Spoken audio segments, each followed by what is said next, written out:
La donación de médula aumenta en el último año y especialmente aquí en las islas, que se convierte en la segunda comunidad autónoma donde más crece el número de donantes, con un 25% interanual, dato que supone un récord histórico de donación. Actualmente más de 13.000 canarios son donantes de médula ósea en las islas. Con motivo de la celebración del Día Mundial del Donante de Médula Ósea el pasado 15 de septiembre, el Servicio Canario de Salud aprovechó la ocasión para recordar la importancia de mantener este tipo de donaciones y anima a los ciudadanos a informarse sobre esta posibilidad. Un asunto que vamos a abordar en los próximos minutos con Isabel Molina, que es responsable del Banco de Donación de Médula Ósea aquí en Canarias. Señora Molina, ¿qué tal? Muy buenos días. Muy buenos días. Buenos días. Bueno, unos datos que vienen a favorecer unos objetivos, los que se ha marcado el Plan Nacional de Médula Ósea, que era de conseguir 400.000 donantes para finalizar el año 2020. Incluso vamos a adelantar esos datos. Sí, el Plan Nacional de Médula Ósea, que se gestó en el año 2012, quiso que en un periodo de 4 años llegase la cifra a alcanzar 200.000 donantes. Como esto se consiguió antes de tiempo, pues continuó, lo alargaron, de forma que pretendían que en el año 2020 se alcanzará la cifra de 400.000, cifra que estamos ya a punto de alcanzar en estos días. Claro, y todo eso ha contribuido también la gran campaña de información que ha habido en torno a este tipo de donación, porque quizás sobre otro tipo de donaciones había más información, había mucho mito y mucha idea preconcebida, mucha idea equivocada sobre lo que supone donar médula. Es muchísimo más fácil de lo que la gente se puede imaginar si no se ha informado, ¿no? Sí, es mucho más fácil. Hacerse donante de médula es un compromiso para el resto de tu vida. Tú cuando te haces donante, en ese momento no donas, donarás a lo largo de la vida.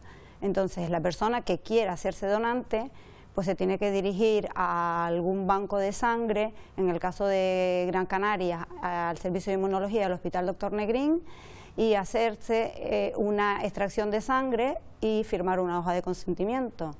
Con esta muestra de sangre se hace una analítica que se mete en la base de datos del Banco Español de Donantes de Médula, que está conectado con el resto de los bancos de otros países, o sea, son búsquedas a nivel internacional, y ahí queda hasta el momento de que aparezca un enfermo que pueda ser compatible con él. Entonces, cuando por estos datos aparece un donante compatible con un paciente, se requiere al donante, se le vuelve a extraer sangre y se manda al lugar donde esté el enfermo para hacer pruebas específicas y verificar que realmente es la persona adecuada. Y si ocurre así, pues ya pasaría a lo que es el proceso de la donación. Entonces ahora voy a explicar un poquito en qué consiste la donación de médula. Primero hay que distinguir lo que es la médula ósea de la médula espinal. Todo el mundo cuando le hablan de médula ósea piensa que le van a tocar la columna vertebral, y eso no es la médula ósea. La médula ósea es un tejido esponjoso y blando que se encuentra en el interior de todos nuestros huesos, y es ahí donde se producen las células madre de lo que luego serán células sanguíneas, glóbulos rojos, blancos y plaquetas. Entonces estas son las células que realmente requiere el paciente para el trasplante. Para hacer la donación, una vez ya que se decide por la compatibilidad, que el donante es compatible con el paciente y se fija el día de la donación, primero se valora al donante a ver si está en condiciones en ese momento, porque cuando uno se hace lo está, pero al cabo del tiempo puede sus condiciones variar y no estar disponible.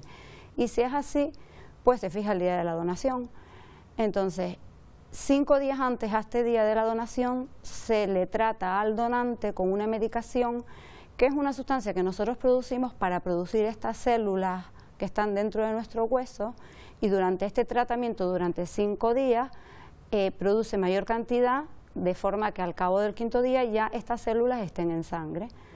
Entonces, en el día 5.º se le coge una vía al donante de un brazo y pasa la sangre por un aparato y vuelve otra vez la sangre al otro brazo del donante. Es un procedimiento llamado aféresis, por el que están conectados entre 4 y 5 horas, y este aparato pues tiene la función de separar las células que requiere el paciente y que ya están en la sangre del donante, y ahí acaba el proceso de la donación. Y a la hora de un método sencillo. Sí, señora Molina, y a la hora de requerir un trasplante, la primera opción que se baraja es la donación por parte de un familiar, porque hemos visto que en los últimos datos que tenemos, en el último año, 31 fueron emparentados. ¿Siempre es la primera opción el encontrar esa compatibilidad con un familiar? Sí.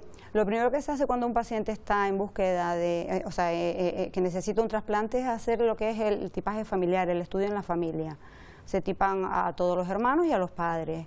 Entre los hermanos existe un 30% de probabilidad de ser compatible con otro hermano. Pero ¿qué pasa en aquellos casos en que este paciente no tiene entre sus hermanos ese donante compatible? Pues hay que acudir al banco de donación de médula ósea, porque es la única opción que va a tener ese enfermo para poder superar la enfermedad. Es el único tratamiento que existe para que este enfermo pueda rebasar y pueda curarse.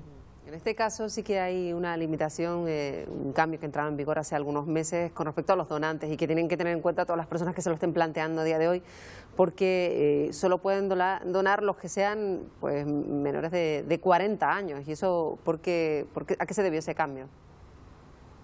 Bueno, hasta final del año 2017 los requisitos eran tener entre 18 y 55 años, ser una persona sana y tener voluntad de ser donante para cualquier persona en cualquier lugar del mundo. Pero los expertos han visto que los trasplantes funcionan mucho mejor con gente joven.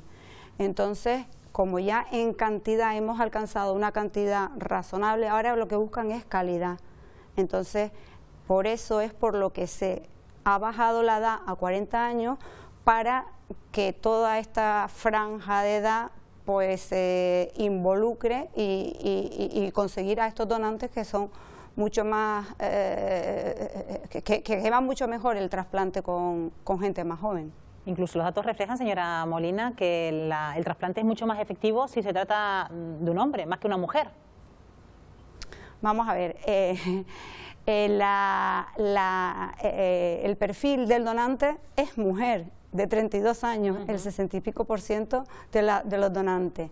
¿Qué pasa? Que a la hora de donar, las mujeres, sobre todo cuando han dado a luz, pues ya han tenido, pues dentro de ellas han creado unos anticuerpos contra este crío que han tenido. Entonces, entre un hombre y una mujer, siempre se va a elegir a una mujer que haya gestado, siempre se va a elegir al hombre. Pero el motivo es este, no es otro. Entonces, al final... Ajá. Sí, diga. Al final, pues, la realidad es que donan más los hombres porque las mujeres tenemos este, pues, hándicap a la hora de donar. Bueno, cuando hablamos de médula ósea siempre lo relacionamos con la leucemia, pero ¿qué enfermedades también puede requerir un trasplante de médula ósea, señora Molina? Pues todas las enfermedades de origen hematológico, como son las leucemias, los linfomas, los mielomas múltiples. Claro, por eso es tan importante básicamente que haya... este tipo de enfermedad. Le decía que por eso es tan importante que haya el mayor número de donaciones posible para que se haga mayor el banco y que se siga contribuyendo y que sigamos siendo pues de los mayores donantes de toda España, ¿no? Sí, aparte de eso, también lo que se pretende es podernos autoabastecer con nuestros propios donantes españoles, no tener que acudir a los bancos extranjeros. Entonces, por eso es por lo que tanto el Ministerio de Sanidad como la ONT, con las comunidades autónomas, se comprometieron con este Plan Nacional de Médula Ósea, de forma que aumentara el número de donantes en España para podernos autoabastecer de nuestros propios donantes y que nos cueste menos el conseguir un donante compatible para cualquiera de los pacientes españoles. ¿Y qué pasa si soy compatible con un paciente que está fuera de mi país? Bueno, pues que se realiza la donación en el lugar de residencia del donante. Al donante nunca se le va a movilizar de su lugar de residencia. Vendrá una persona del lugar donde proceda el paciente a llevarse la muestra al sitio de origen del paciente. Bueno, pues nos queda claro qué es lo que tenemos que hacer, sobre todo que no tiene ningún efecto secundario ser donante de médula ósea. Importante también esta labor que realizan desde el Banco de Médula Ósea de Canarias. Isabel Molina, ha sido un placer que nos acompañe esta mañana. Buenos días, Canarias. Gracias, muy buenos días. Muchas gracias.